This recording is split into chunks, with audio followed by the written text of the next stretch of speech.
Hello, hello, everybody, and welcome to Cafecito con HACE. We're so excited to have another week of inspirational conversation with a Latino leader in our community.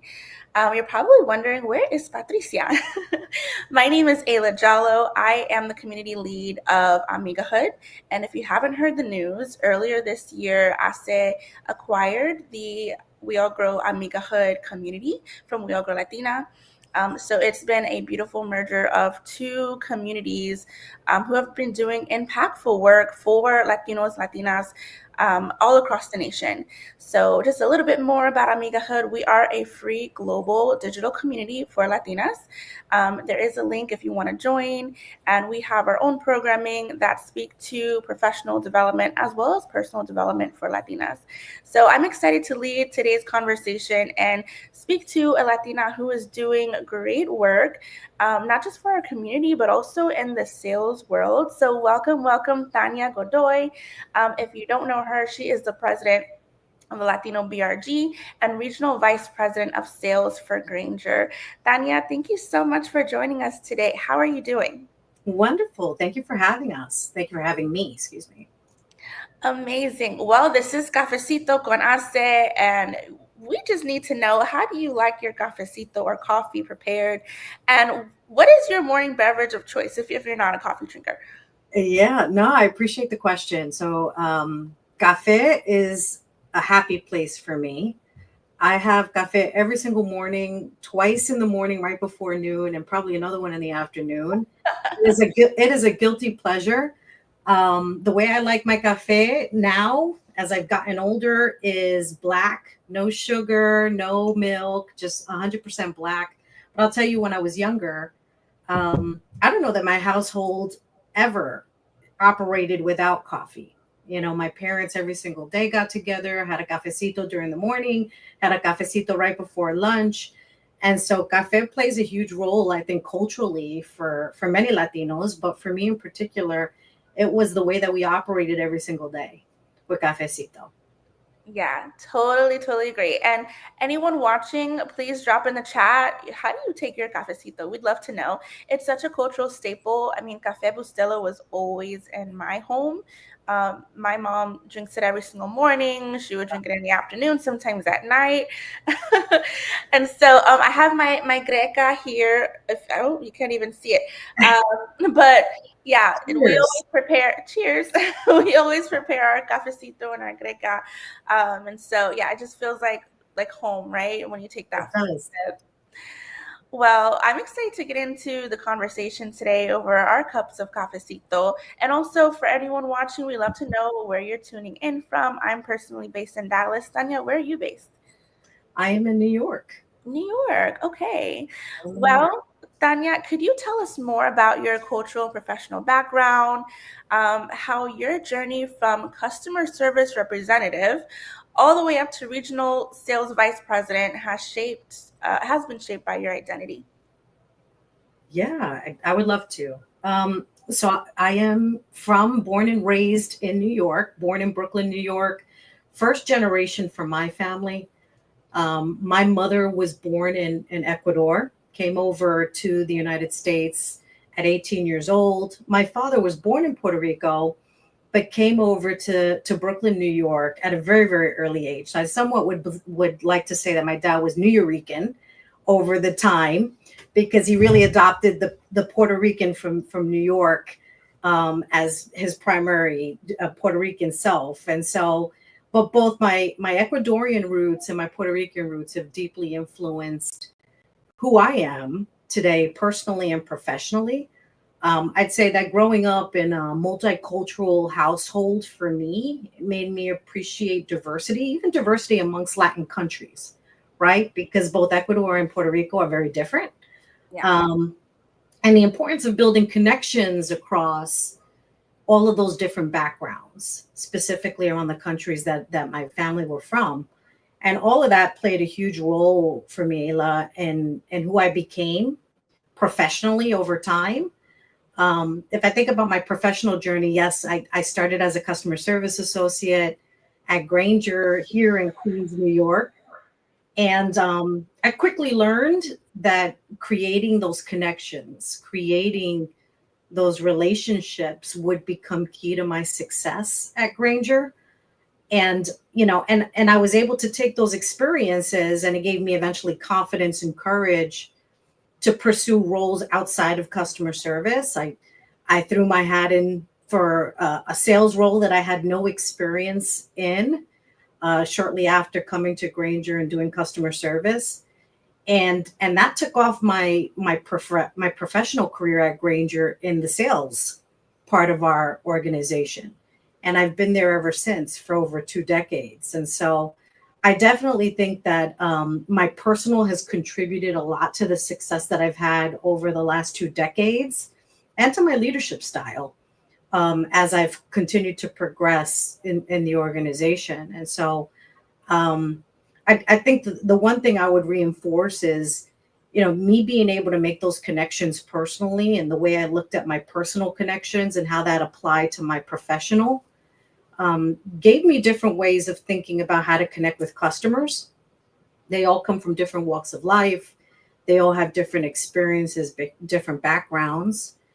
And I think by making the connections and relating my experiences to theirs, allowed me to differentiate how I showed up versus others. Um, and it's allowed me to build really long lasting relationships with many of the customers that I started relationships with 25 years ago. And I still have relationships today with, believe it or not, in my career. So it's been wonderful. It's been a wonderful way to transition my personal to my professional. Wow. So, two things I want to speak to that came up for me listening to you. One is the relationship building, how important that is, and your sales career. For those who don't work in sales or maybe not familiar, it could feel intimidating, right? When you're you're going for the ask. But to know that it's really based on your relationships, that's huge, and it is personal. I think the more personal it is, the more successful you are.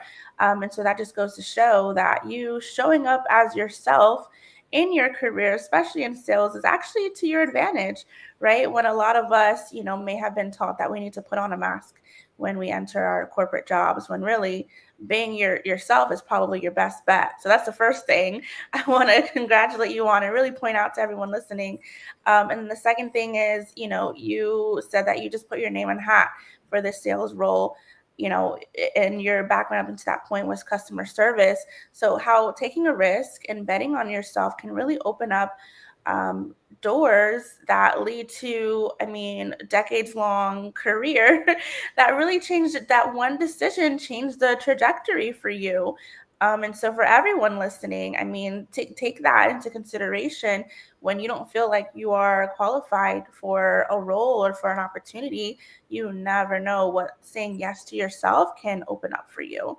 So thank you for kicking us off with that inspiration right there, Tania. No, I think that's great. Thank you for that. So your trajectory over 2 decades at Grainger is remarkable. So what doors has this opened up for you? How have you used these opportunities to uplift others? Yeah. So I feel really humbled to say that I just made 25 years with Grainger last week, believe it or not, last week, Thursday. Congratulations. Thank you. Yes, thank you. And it has. It's opened up a number of doors for me personally, particularly in leadership roles, right? Where I feel now I'm empowered that I can influence change, broadly for others, and for my organization in a very different way, versus being an individual contributor. Um, I've been fortunate enough over those 2 decades to have been mentored by very wonderful leaders in the organization who've contributed a lot to me professionally and personally. But how I pay that forward to me is even more important. And so I've done the same type of work, mentoring many of my colleagues and ensuring that I'm lifting others, particularly those in underrepresented backgrounds where I could either remove a barrier or teach them something that I've learned along the way that hopefully short cycles their ability to be able to move faster. Mm. Um, I take that as a really important part of my responsibility as a leader in my organization. Partly why I'm also the president of the BRG for the Latino BRG for Grainger. Um, I get excited because I have an opportunity and I have a role in which allows me to create pathways in my industry and provide developmental opportunities for those that are looking for those type of opportunities in the organization. Um, and I do believe that if individuals see growth opportunities, Ayla, like I not only does it benefit the individual, but it benefits the organization. It enriches the entire organization because you're bringing diverse thought, diverse experience, diverse perspective that hopefully gives us opportunity to innovate and solve problems differently, which ultimately helps the company grow. So, so those are some of the things that I'm doing today to uplift others in the organization, since I've been very fortunate and humbled to be here now so many years and have quite a bit of experience and now can influence some of those changes along the way. Absolutely. Yeah. Reaching back, I'm sure that feels very rewarding at this point in your career. And you mentioned this jump between individual contributor to leader. How do you know that you're ready for that? Or how do you, within yourself determine, I want to be a leader? Like what is that? What do those steps look like for you anyway? Well, so for me, it was interesting because I think there's a piece of me, and I don't know that I would. I somewhat think that this is many Latinos. There's a piece of me that always had to feel confident in my capabilities of taking that next step. Hmm. And for me personally, the only way I can build confidence is by building the competence. And so I would always, if the next role for me was a leader role, and I was going from individual contributor to a leader, or any role change I would want to make, I spent a lot of time becoming a student of that future role that I wanted and really doing the job before I had the job, right? Really trying to gain those experience so I could build that competence and then somewhat build my confidence to be able to say, I'm going to throw my name in the hat to pursue that next job. And in this case, leadership from an individual contributor. I was very lucky that I had wonderful mentors. I mentioned that earlier, and they allowed and were very honest around the things that I needed to work on from a competency perspective so that I can get to that next step.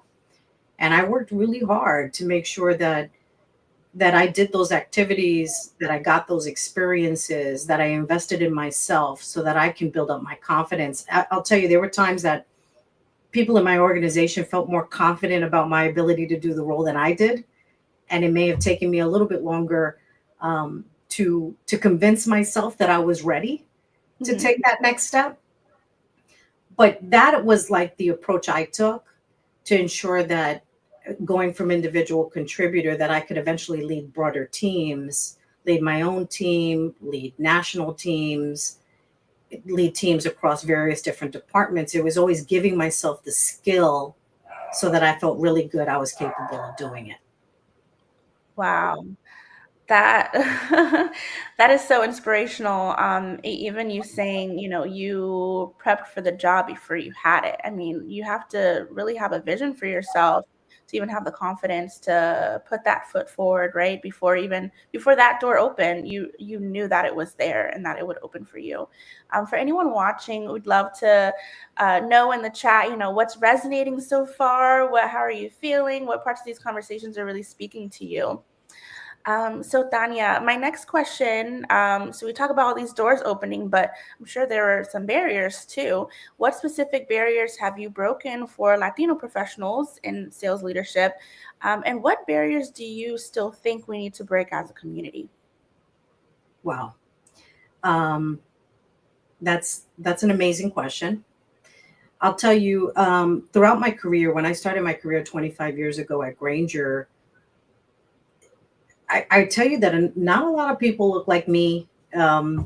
even in customer service, eventually when I took the leap into sales, I don't know that there were very many Latino people in the sales environment, in the sales career at Grainger 25 years ago.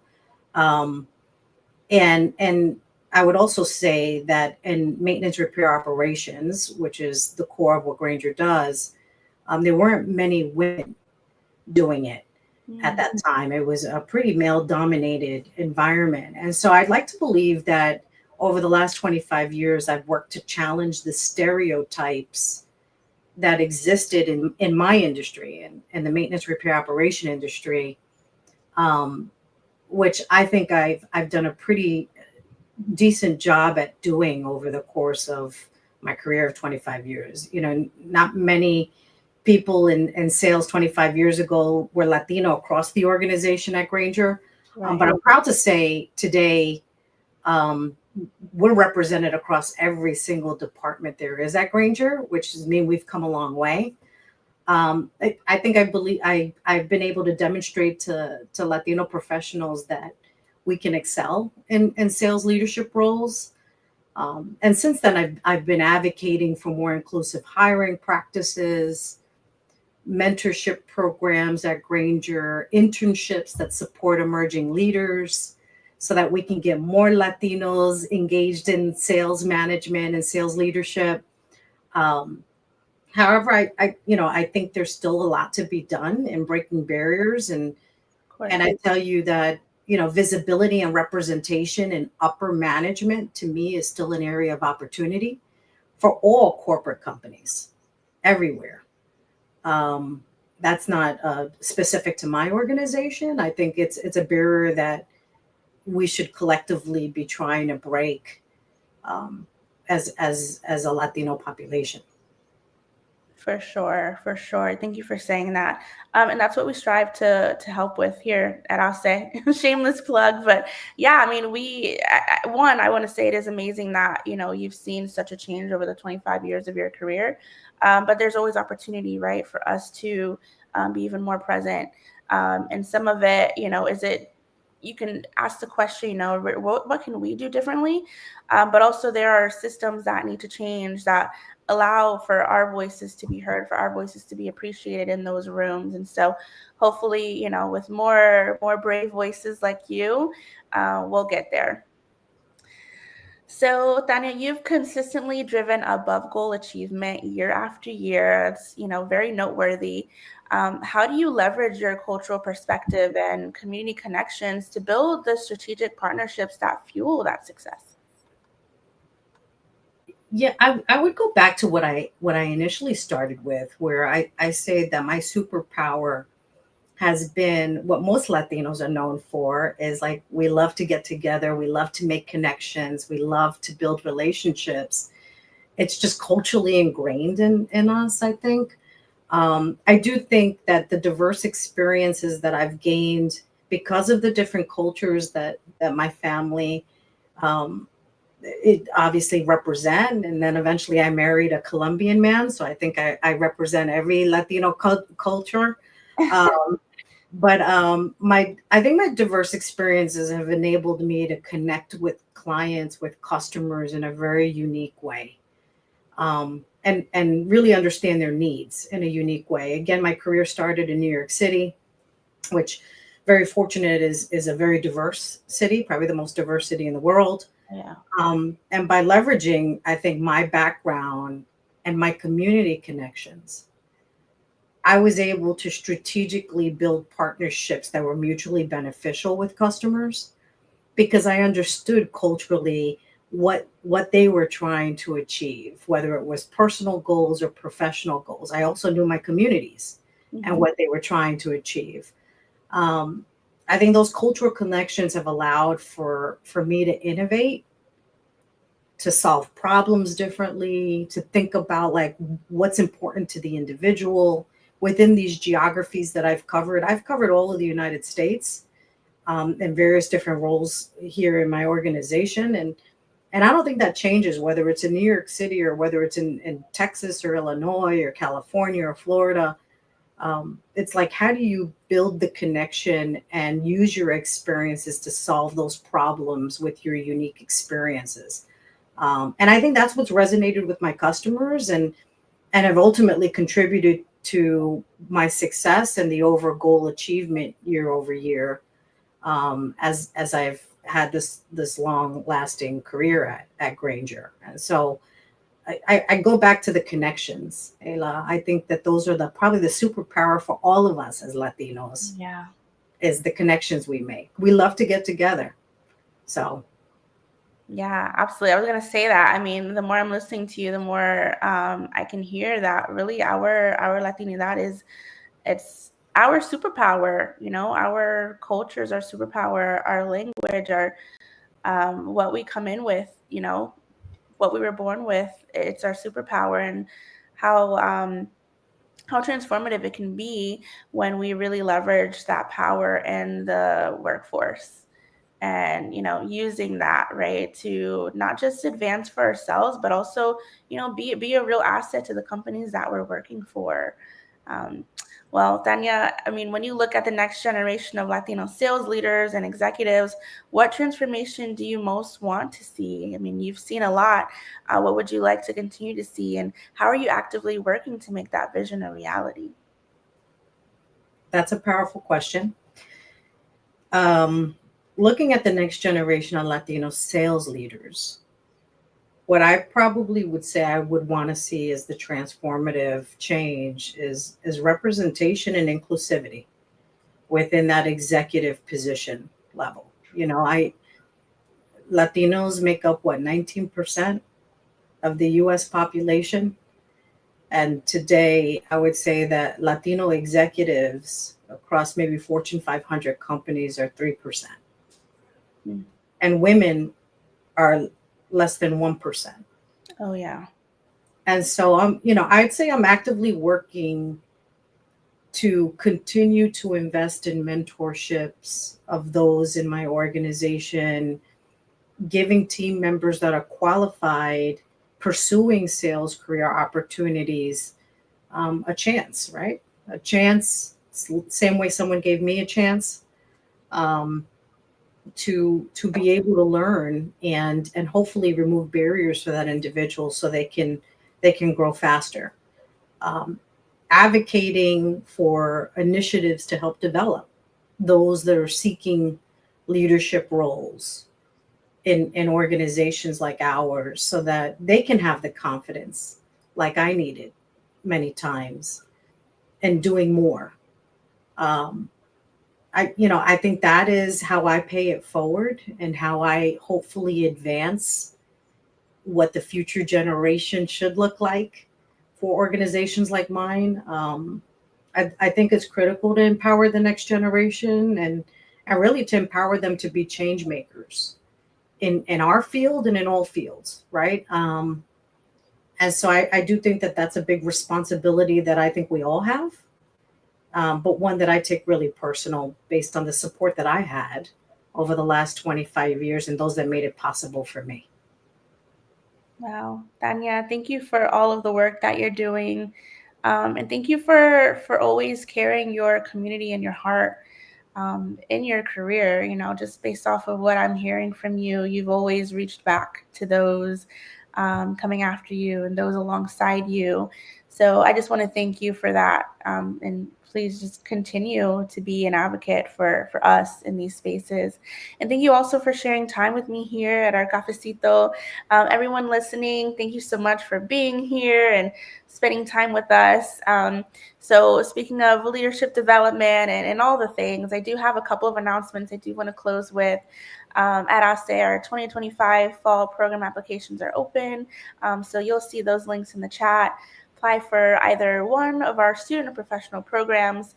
And we have a coaching corner next week. So, some of these opportunities that Tanya is talking about, that you just sign up for, really put your name in the hat, not just in your company, but see what else is out there.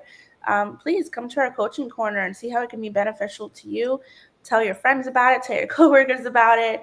And on July 21st, we're inviting you to our spring programs graduation. So we look forward to seeing you there. It'll be an evening for celebration and also networking. Tanya, thank you again for this time. Wishing you all the best with your career. I mean, you're 25 years in, and just to know, I mean, what else? How can you top that? We're looking forward to seeing how else you make an impact in your career. So thank you again. And for everyone listening, we'll see you at the next cafecito. Thank you and take care. Thank you.